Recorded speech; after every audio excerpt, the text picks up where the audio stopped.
L'eau! Il avait oublié l'eau!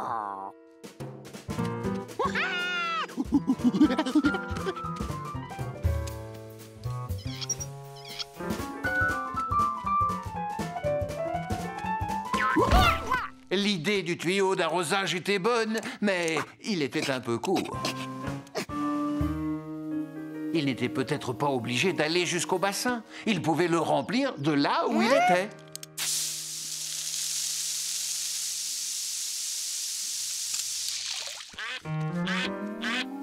Il ne restait qu'un canard et demi près de la mare. Il fallait coûte que coûte remplir le bassin.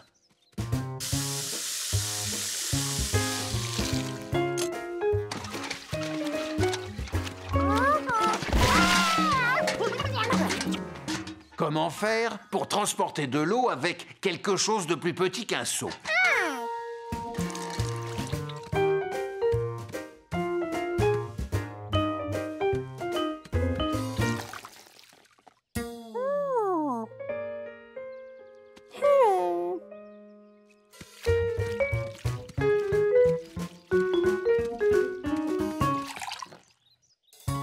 Il allait falloir en faire des allers et retours.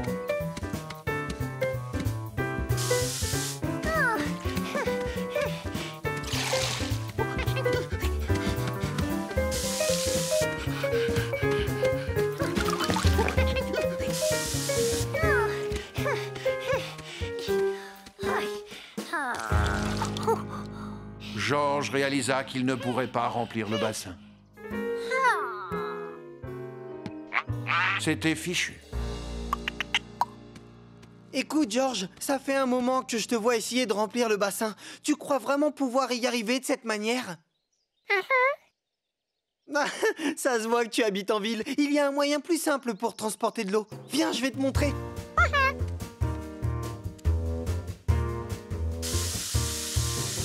Pour qu'il ne soit pas trop lourd, tu ne le remplis qu'à moitié. Et pendant que je porte celui-ci, toi, tu remplis l'autre à moitié. Dans un incendie, c'est ce qu'on appelle faire la chaîne.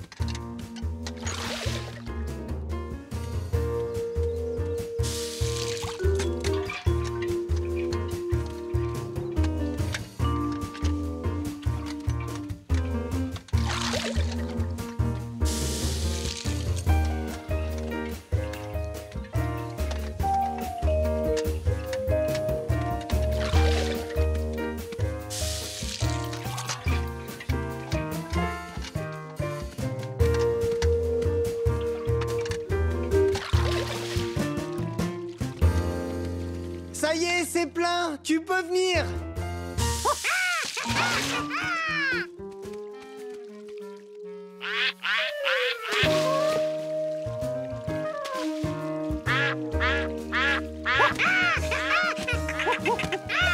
Georges avait eu une idée géniale. C'était une vraie réussite pour les canards et pour ceux qui les aimaient. Le bassin est beaucoup trop près du bord. Je vais essayer de le tirer vers l'arrière.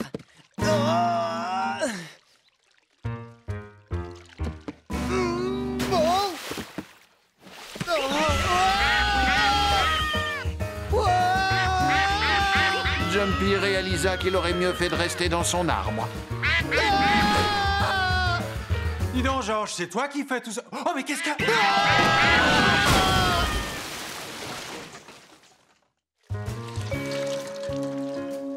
Vous savez qu'il y a un meilleur moyen pour essorer les serpillères? Je sais, c'est vrai, tu as raison, Billy. Georges, je voudrais que tu n'oublies pas que les canards ne sont là que provisoirement. Provisoirement? Ça fait combien de temps, provisoirement?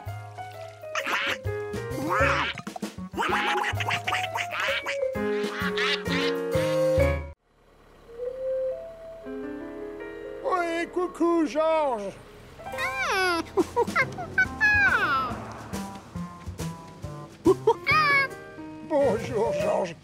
a qu'en bateau qu'on ne tombe pas dans les embouteillages.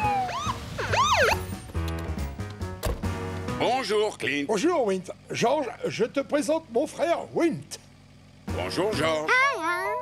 Je faisais mon inspection habituelle quand j'ai remarqué cette longue file de voitures à l'arrêt. Je crois que je vais mener une enquête. Il y a quelque chose de bizarre.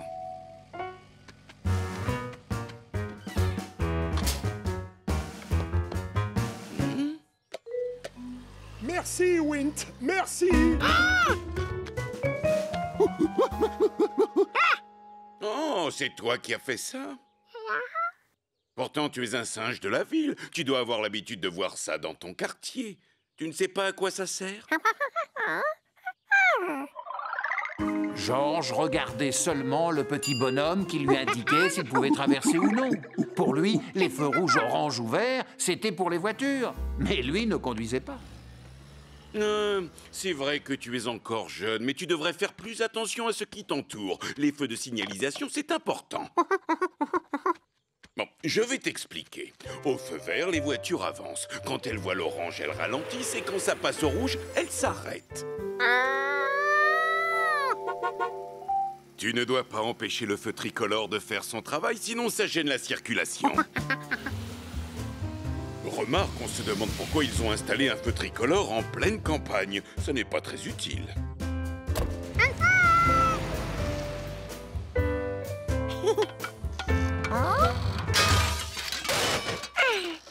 Le feu tricolore ne marchait plus. Mais quelle importance! Il n'était pas là hier et ça ne gênait personne.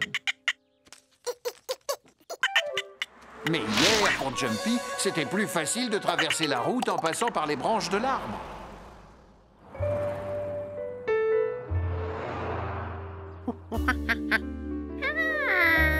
Heureusement que George avait toujours de bonnes idées.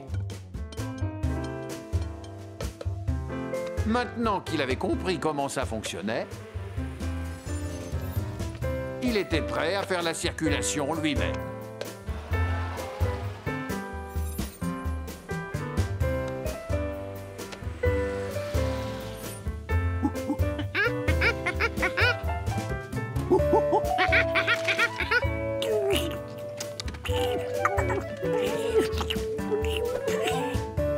Merci, George. C'est bon de pouvoir compter sur les amis. Et là, chacun y trouva son compte. Surtout les animaux.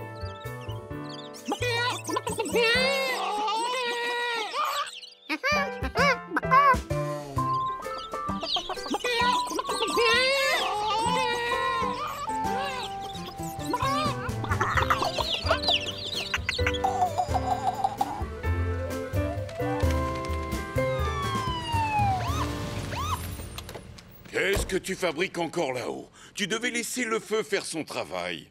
Oh, d'accord. Le feu ne marche plus, c'est pour ça. Excuse-moi de t'avoir grondé, mais bon, descends.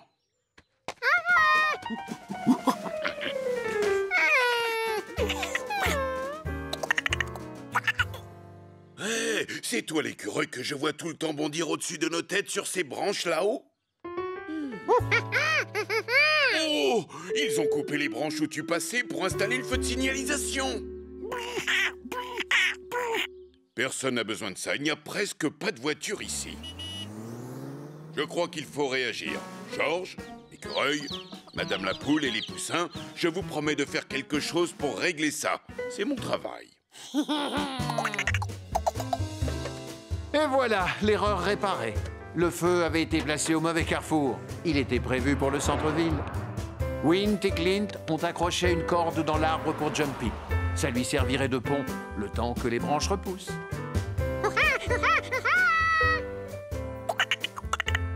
Maintenant, George fera plus attention aux feux de circulation en ville. Peut-être même qu'il pourra encore en dépanner.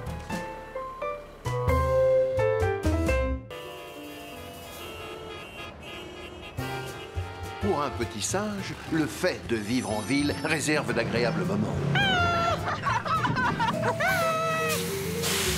Comme de moins bons. Vivement qu'on soit arrivé à notre maison de campagne, pas vrai? L'homme au chapeau jaune et son ami Georges avaient vraiment besoin de se mettre au vert.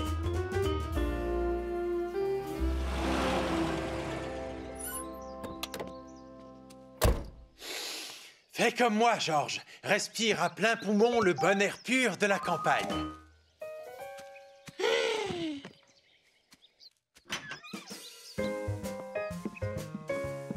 Ah, qu'est-ce qu'on est bien ici. Tu peux souffler maintenant. Arrête de faire le clown.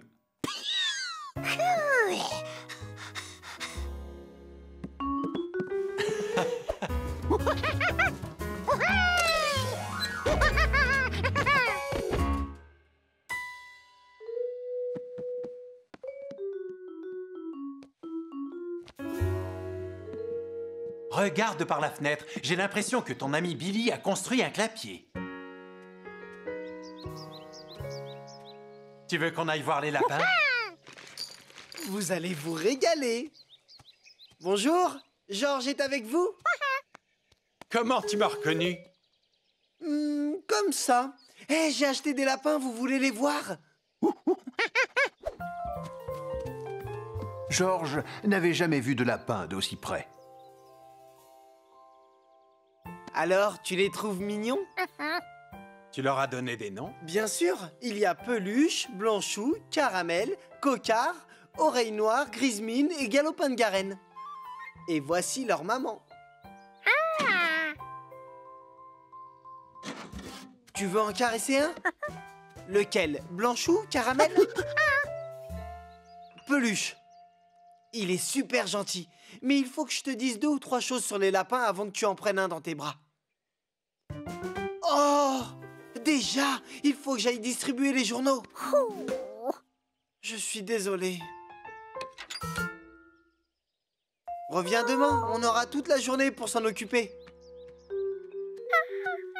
Allons, ne fais pas cette tête. Tu peux bien attendre jusqu'à demain.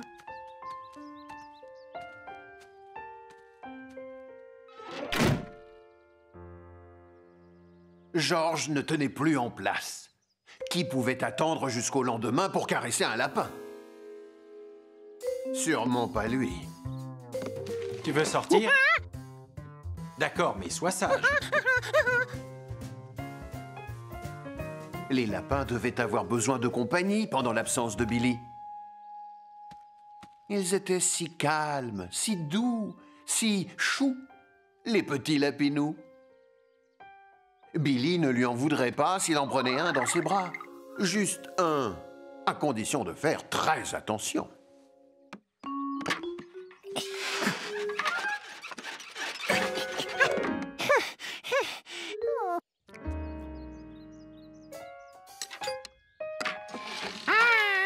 Ils étaient si calmes, si doux, si rapides. On pouvait à peine les voir.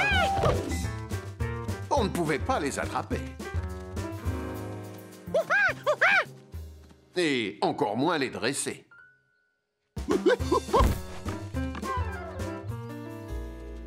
La maman savait bien qu'il fallait rester dans le clapier, mais Georges ne voulait plus courir de risques.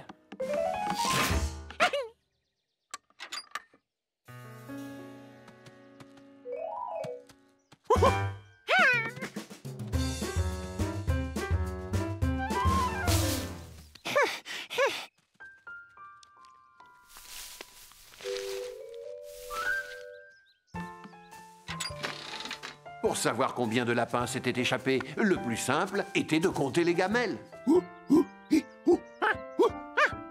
7. Il lui en restait donc 6 à rattraper.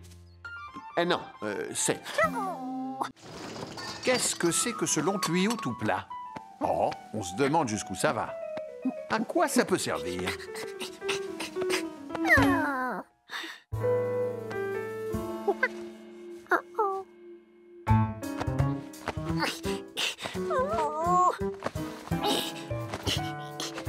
Andy, regarde donc ce que ta mascotte a fait.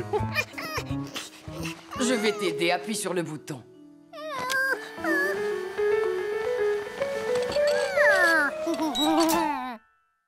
Allez, c'est l'heure de l'entraînement, les gars. L'entraînement, Georges allait enfin voir comment tout cela fonctionnait. Il était pressé d'y participer.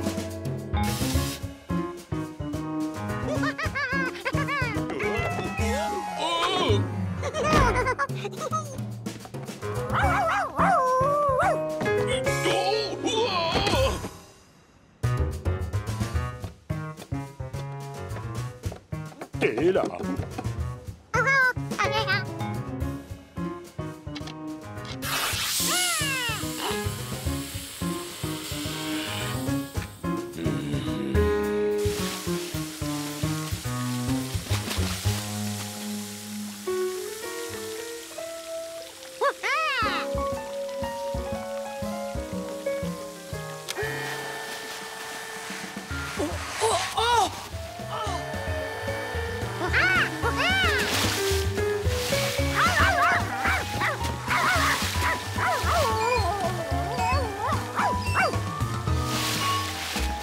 Il n'est pas encore prêt à devenir notre mascotte.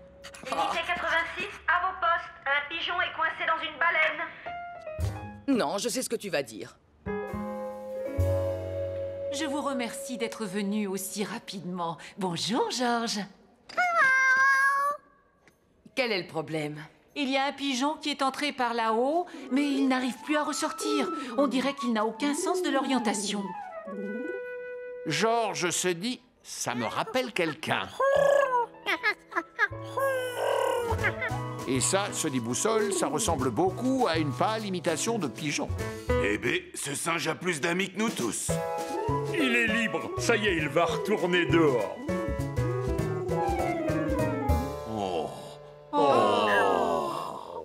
On n'a plus qu'à grimper. Mais comment? Le camion ne passera jamais par cette porte et notre échelle est trop courte. Une corde et une poulie. Non, on n'arrivera jamais à l'atteindre. Si on transperçait le cétacé, l'oiseau tomberait par les trous. Oh non, pauvre baleine. C'est une blague.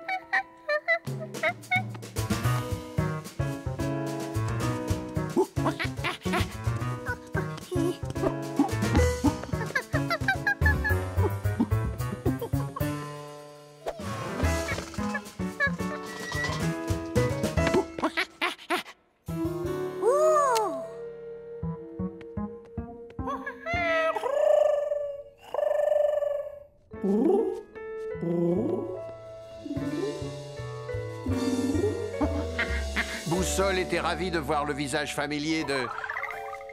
Enfin, peu importe son nom.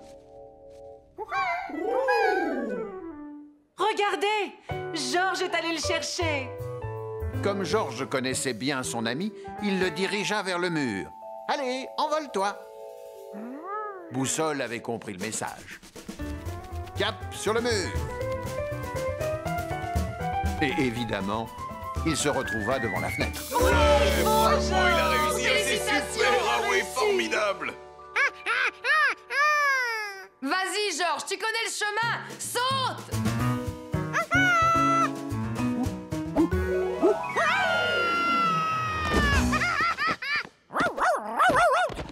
Je crois qu'il est temps de ramener Georges chez lui et de trouver à qui appartient ce chien.